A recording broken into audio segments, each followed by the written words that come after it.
I only met Kalpna tonight, so you may think this is kind of odd. I've met her as a speaker and I've never met her until tonight. So I'll take you on a bit of a backstory. I get food products from people all the time, and people emailing me, wanting to send me every single product under the sun. Sometimes I say no, sometimes I say maybe, I'm not sure, depends, we'll see. Anyways, I got an email from Kalpna and her team a while back and said, we've been following you on Twitter, we want to send you some food products. I had no idea what this company did, what kind of food products there were. I said, okay, maybe, sure. So anyways, over time I said, I got a link, I picked some food products. Eventually, a few weeks later, I got these food products. Now it just happened that for my last food talks, I had Leslie Stowe speaking. Her team sent me a whole bunch of crackers. So I thought, okay, I've got all these crackers, how am I gonna eat all these crackers? Then I get more crackers from Kalpna's company. But I don't, sometimes you get a product and you don't actually look at the product right away. So I looked at the product and I thought, wait a minute, this looks similar, but there's something different. So I started eating my way through all these crackers and discovered that they're all gluten-free. All the cookies, everything's gluten-free. And I thought, I've got one spot left for this food talks. I know what we're gonna do. So I asked Kalpna, she said yes, and tonight she's here. So please join me in welcoming Kalpna to the stage. Well, good evening, everyone, and thank you, Richard, for inviting me, and I'm so glad you tried our crackers and liked them. And just all these various speakers here, very tough acts to follow. But anyway, here goes. So just a little bit about me. My earliest memories are of my mother and her cooking. I was born in Zambia, which if you don't know, there's South Africa, and then there's Zimbabwe, and then there's Zambia, so it's like Southern Africa. And my mother worked together with my dad in the family business.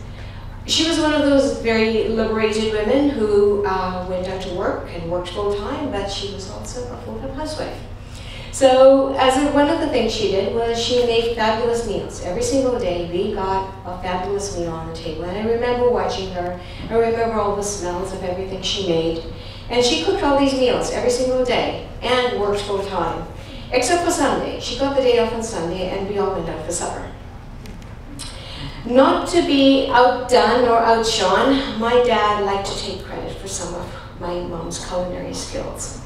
And what he said was, the reason why your mom is such a good cook is because I am so fussy. So, fast forward. From Zambia, I went to school in England and then university in Canada. And it was one of those things, coming from a family that is full of entrepreneurs. There's a saying, scratch an Indian, find a businessman. Oh, that kind of comes with my family. So I'm surrounded by, I'm allowed to say that, I'm Indian. So there I am with all these entrepreneurs in the family, and I go to university and all of that, and then I get a job. I actually start working for someone else, which is not usually done in my family.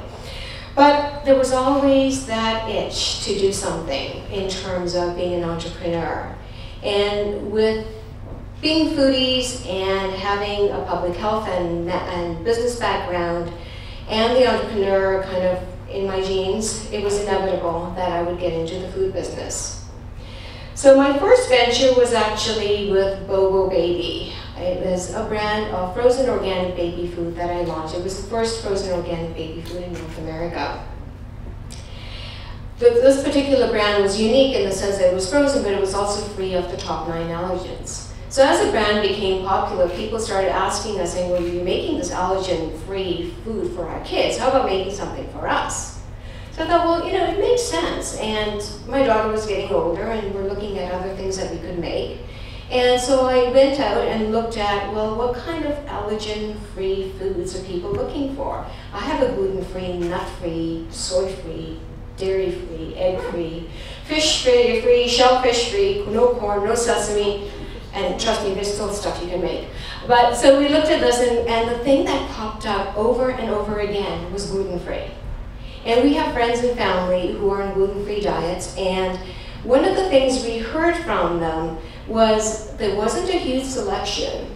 What was out there very often tasted like cardboard, And if it didn't taste like cardboard, it had a huge long list of ingredients that you look at and go, you can barely pronounce them, that can't possibly be good for you.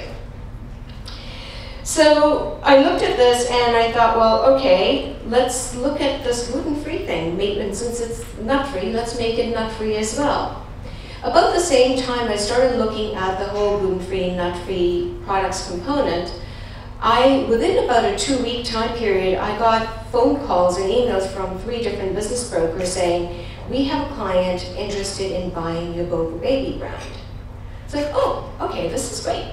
So I did that, sold BOBOBABY, and started working full-time on my new company, Martin's Marvelous Naturals. And you're wondering, where does Martin, that name, come from? It's named after my best friend, my husband. Woo-hoo.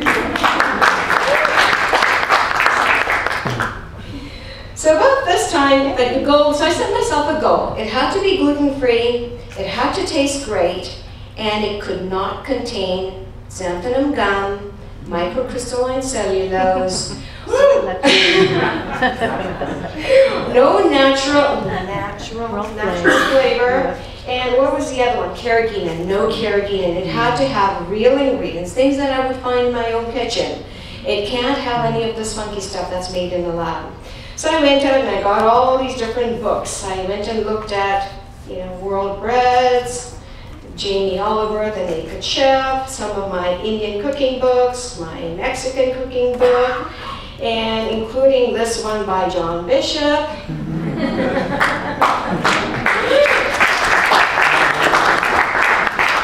And then my brother-in-law, who has a PhD in nutrition, he said, you gotta get this book. It's basically the food scientist Bible on food and cooking, the science and lore of the kitchen.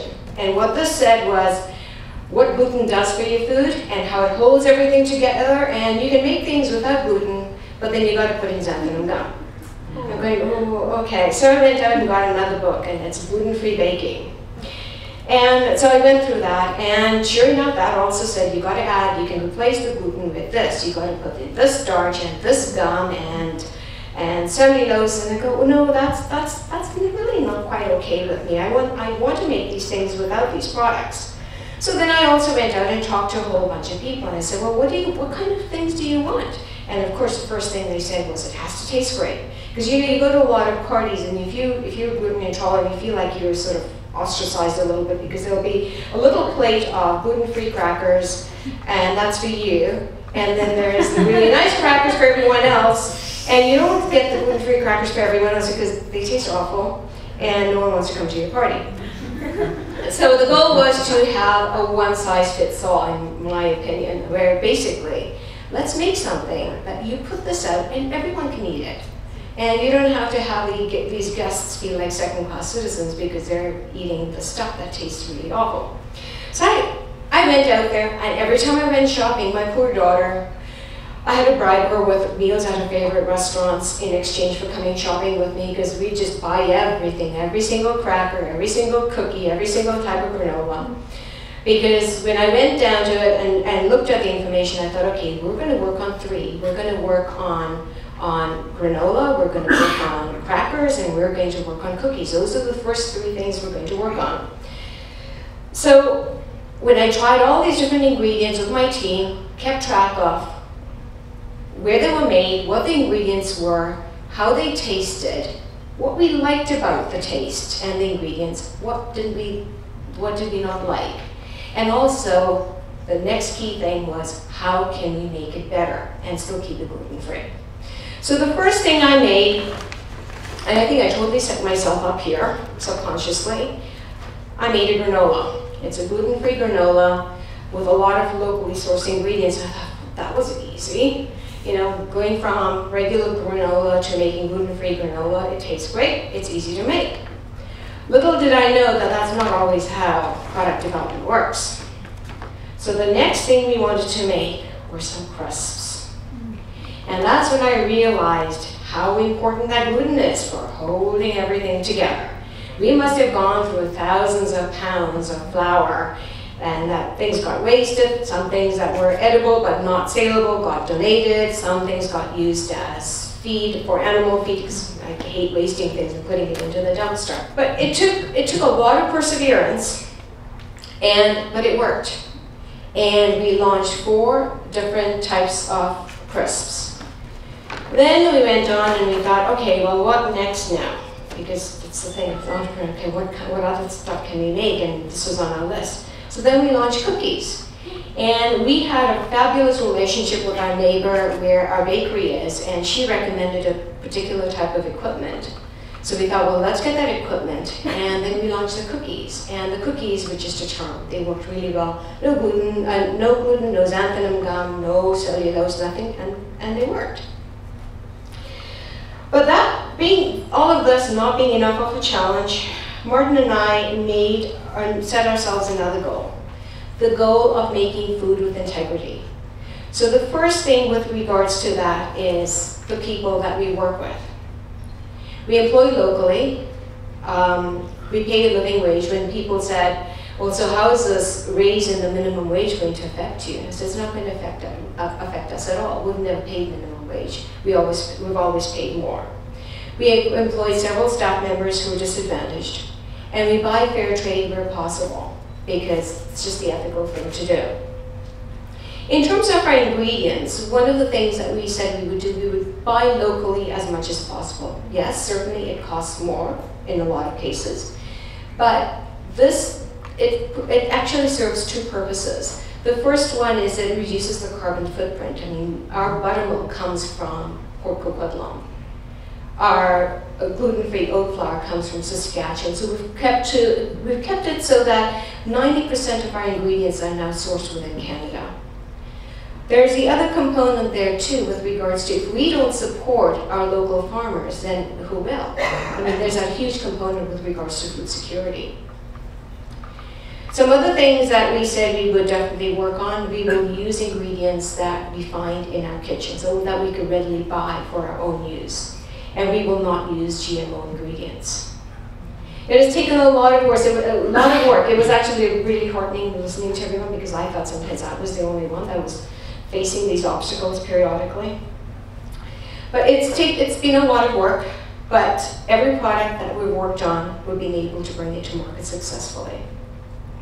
So looking at the current situation, we launched Martin's Marvelous Naturals in April last year. We now have products in 400 stores across Canada, the Pacific Northwest, interestingly, the United Arab Emirates, and most recently in Singapore. I still have my good days and bad days. I think my friends know when I have my bad days, when I call up and I go, do you know anyone that wants to buy a food company?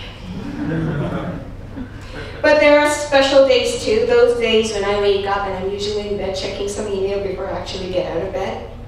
And I get these emails, and the first one I got was, my daughter's allergic to almost everything. But when she found your crisps, she was overjoyed, as she finally found a cracker she can enjoy. Thank you. Or another one here, Martin's Marvelous Crisps are the best crackers I've ever had, gluten-free or otherwise. And this one from a Singapore blogger that came in just a couple of days ago. I was so pleased to find your products in my local supermarket. My son, who is 3, is anaphylactic to peanuts and tree nuts, and he loves the pumpkin seed cranberry crisps. For an allergy mom who is always on the lookout for a different type of snack for my son, and one that the whole family can enjoy, all I can say is thank you. So these are some of the things that keep me going. And my husband and my daughter, who I think has taken on the role that my dad used to have. He's our family food critic. If things pass the Juliet test, they're good for market. Thank you very much.